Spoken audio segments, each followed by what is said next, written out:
Dr. Jill's mother-in-law made these oatmeal raisin cookies, and they're great, but we're going to learn some practical stuff about what our pets should and should not eat, and Memorial Day is just our excuse for the reminder. Raisins and grapes, I had no idea. Terrible for your pets, can cause kidney damage. Really? So we want to keep them away. A lot of people do baking for the holidays, so you want to keep especially oatmeal raisin cookies away. You know how I feel about grains.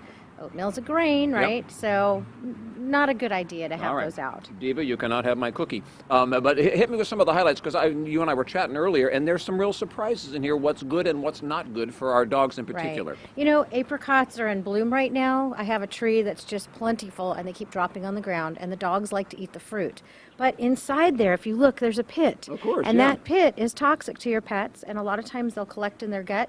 We have to go in and get them out. Oh, so they'll swallow them whole and they just sit in there? Yep. Oh, I'll be darned. Okay, so good warning there. We want to stay away from that. One of the things that I have to confess, it never occurred to me till I met you, is you cook for your pets like they're people. And so we see a lot of people food over here. What's good dog food? Oh, sorry, Diva, that's mine. You can't have it. See that cookie? She's yeah. after it. What's good dog food and what's not?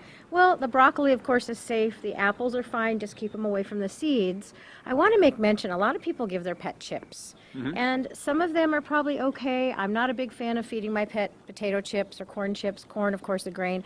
But the problem is there's actually a society now. Pets get their head in the bags of the chips. Oh, yeah. They breathe in and they suffocate.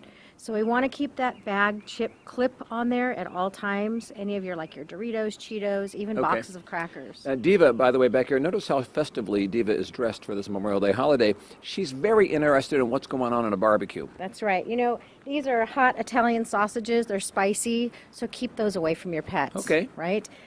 The salmon, however, is excellent. Great for omegas. I have seen salmon in your crock pot meals for your pets on a number of occasions. Yes, indeed. Okay, other people food down here, what's good, what's bad. And as a rule, I mean, you let your dog eat the things you eat when you're eating. Right. Keep them away from the sauces and the spices. If you want to crock pot some of the meats, that's fine. Make sure to scrape the fat off the top. I'm not a big fan of these spicy Italian sausages for your pets.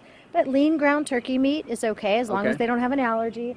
Some of the beefs, and especially, again, trout, salmon, the fishes are good. Look out for bones. I assume that's no important. bones. And then chicken, a lot of people don't realize the grain-fed chickens sometimes can also cause grain allergies if your pet has an allergy to that. Well, we're going to continue our little Memorial Day celebration out here with Diva, beautifully dressed in red, white, and blue, and good advice for you who love your pets. Be careful what we feed them on this Memorial Day weekend. Back inside to you.